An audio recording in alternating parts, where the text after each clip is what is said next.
நமது விதியை மாற்றும் பள்ளியறை பூஜை ரகசியங்கள்.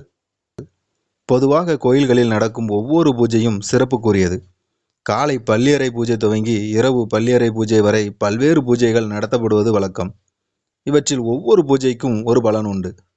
எல்லா கோயில்களிலும் நடக்கும் பள்ளியறை பூஜை விசேஷமானது என்றாலும் சிவன் கோயில்களில் நடக்கும் பள்ளியறை பூஜை கூடுதல் சிறப்பை தரக்கூடியதாகும்.